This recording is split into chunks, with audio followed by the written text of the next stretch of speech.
खाड़ी में हलचल बढ़ रही है। लेकिन अगर ईरान अमेरिका की शर्तों को नहीं माना तो फिर आगे क्या होगा? क्या सुपर पावर अमेरिका केवल प्रतिबंधों के भरोसे रहेगा या बात आर्थिक दबाव से आगे बढ़कर सैन्य कार्रवाई तक पहुंचेगी? वॉशिंगटन के बंद कमरों में ईरान को घेरने की जो रणनीति बनी है वो तेहरान पर अब तक का सबसे बड़ा दबाव बना रही है। आखिर क्या है अमेरिका के पास वो विकल्प जो खाड़ी का नक्शा बदल सकते हैं?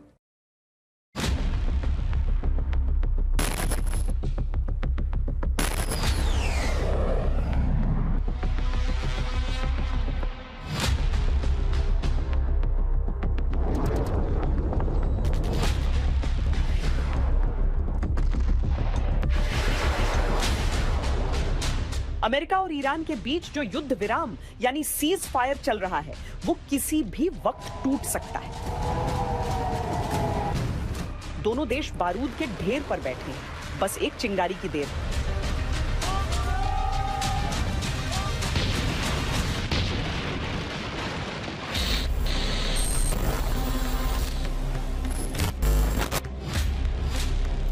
दरअसल अमेरिकी अखबार वॉल स्ट्रीट जर्नल ने एक बहुत बड़ा और चौंकाने वाला दावा किया है। अखबार का कहना है कि राष्ट्रपति डोनाल्ड ट्रंप ईरान के साथ चल रहे सीज फायर को कभी भी खत्म कर सकते हैं। अमेरिकी अधिकारियों के हवाले से खबर है कि ट्रंप ने अपने करीबियों से साफ कह दिया है कि अगर तेहरान ने किसी भी अमेरिकी सैनिक को नुकसान पहुंचाया तो वो इस युद्ध विराम को तुरंत खत्म कर देंगे।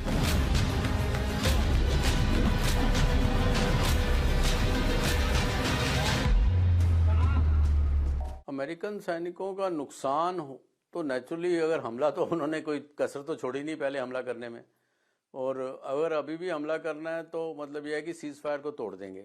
पर नुकसान उनका कहने का यही मकसद है कि हमारे ऊपर आप मत करिए पहले, क्योंकि अभी आपने देखा जो कुवैत में हुआ, जब इन्होंने बैलिस्टिक मिसाइल मारी कुवैत में तो एयरपोर्ट था, वहाँ 60-70 लोग और जख्मी हुए हैं, एक इंडियन है वो किल्ड भी हुआ है, और उसके बाद काफ़ी नुकसान हुआ है। वो एक ईरान का सिंबॉलिक मैसेज था गल्फ कंट्रीज़ को कि अमेरिका के ऊपर डिपेंड मत करो आप, हमारा जब जी चाहेगा आपको आने वाले टाइम में हम तभी एकदम से डिसरप्ट कर सकते हैं, आपकी जो अर्थव्यवस्था है उसको खराब कर सकते हैं। दोनों देशों के बीच ग्राउंड पर छोटी मोटी झड़पें तो हो रही हैं, लेकिन बड़े हवाई हमले फिलहाल रुके हुए हैं। ट्रंप खुद भी तुरंत एक नया युद्ध नहीं चाहते, इसीलिए वो पिछले कुछ हफ्तों से इन झड़पों को बर्दाश्त भी कर रहे हैं। लेकिन लगातार हो रहे इन हमलों ने ट्रंप पर दबाव बहुत बढ़ा दिया है। अब तो इस सीज फायर के टिकने पर ही सवाल खड़े हो गए हैं। अमेरिका और इजराइल दोनों इस टाइम युद्ध से निकलना चाहते हैं। इजराइल को अपना जो ऑब्जेक्टिव है ग्रेटर इजराइल या एक्सपेंशन लेबनान में, ताकि जो हिजबुल्लाह के रॉकेट शॉकेट हैं वो उनके नॉर्दर्न इजराइल तक ना पहुंचे, इसलिए उन्होंने एक सेफ जोन अपना लिटानी रिवर तक उन्होंने बना लिया है और वो उसको छोड़ना नहीं चाहते। वहाँ चलती है हिजबुल्लाह की, अगर हिजबुल्लाह उसके साथ नहीं है तो वो सीज फायर या जो भी मुआहदा हुआ है, जो भी उनका एग्रीमेंट हुआ है वो फेल हो जाएगा, और वही हुआ, अगले दिन ही उन्होंने रिजेक्ट कर दिया। तो ये बड़ी पेचीदा सी बात बन गई है। मुझे कोई इतनी जल्दी इसका मेजर सोल्यूशन निकलते नहीं नजर आ रहा। सिर्फ यही लग रहा है कि मेमोरेंडम ऑफ अंडरस्टैंडिंग होगा कि 2 महीने आप सीज फायर और बढ़ा दो, उसमें बातचीत करते हैं। फिलहाल अमेरिका का जो मेजर इंटरेस्ट है और पूरी दुनिया का है कि जो गल्फ है उसको खोल दो और ताकि शिपिंग आनी जानी शुरू हो जाए। वैसे डोनाल्ड ट्रंप का मिजाज तो आप जानते ही हैं। उनके लिए सीज फायर की परिभाषा भी थोड़ी अलग है।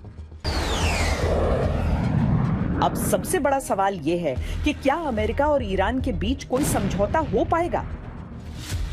बातचीत चल रही है, लेकिन इस डील के बीच डोनाल्ड ट्रंप की 3 शर्तें ऐसी हैं जिन पर पेंच बुरी तरह फंस गया है।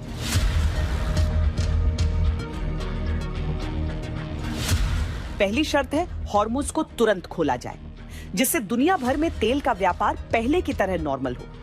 दूसरी शर्त ईरान को अपना एनरिच यूरेनियम देना होगा, और तीसरी शर्त है ईरान के पूरे परमाणु कार्यक्रम पर लंबे समय के लिए पाबंदी लगाई जाए।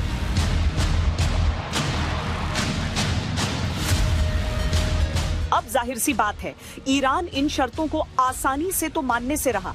ईरान का कड़ा रुख सामने आया है। उसने साफ कह दिया है कि वो अपनी मिसाइल और न्यूक्लियर ताकत को किसी भी कीमत पर कम नहीं करेगा। उल्टा ईरान ने अपनी शर्तें रख दी।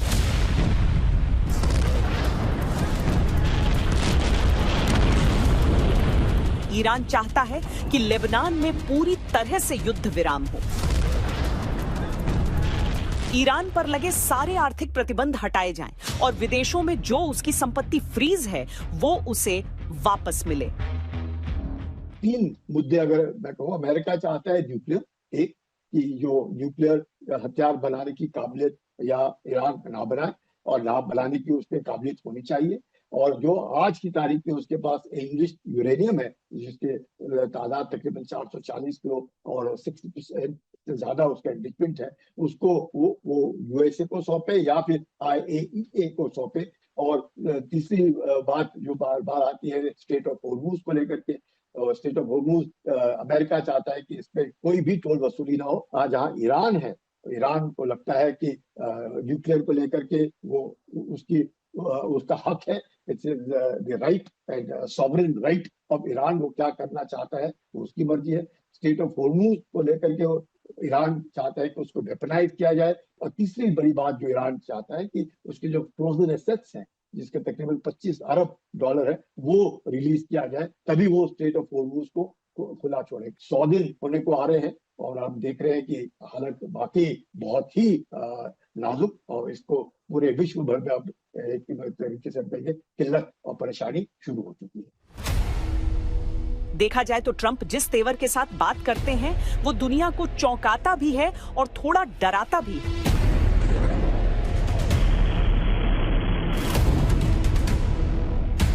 जून 2025 की वो भीषण 12 दिनों की जंग कौन भूल सकता है? या फिर वो द्वार जब अमेरिका, इजराइल और ईरान का युद्ध शुरू होते ही सुप्रीम लीडर समेत पूरी ईरानी सुप्रीम काउंसिल को नेस्तनाबूद कर दिया गया था। ट्रंप के फैसलों ने हमेशा दुनिया के होश उड़ाए हैं। डिप्लोमेसी अपनी जगह है और धमकियां अपनी जगह। अब सवाल यह है कि अगर बातचीत फेल हो गई और ईरान टस से मस नहीं हुआ तो फिर ट्रंप क्या करेंगे?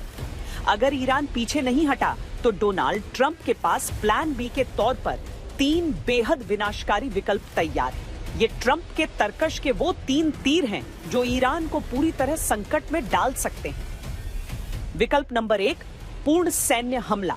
ये ट्रंप का सबसे बड़ा और आखिरी हथियार है। अगर राजनयिक प्रयास और सौदेबाजी पूरी तरह फेल हो जाती है तो ट्रंप अमेरिकी कमांडरों को ईरान के परमाणु संयंत्रों और सैन्य ठिकानों पर बड़े पैमाने पर बमबारी का सीधा आदेश दे सकते हैं।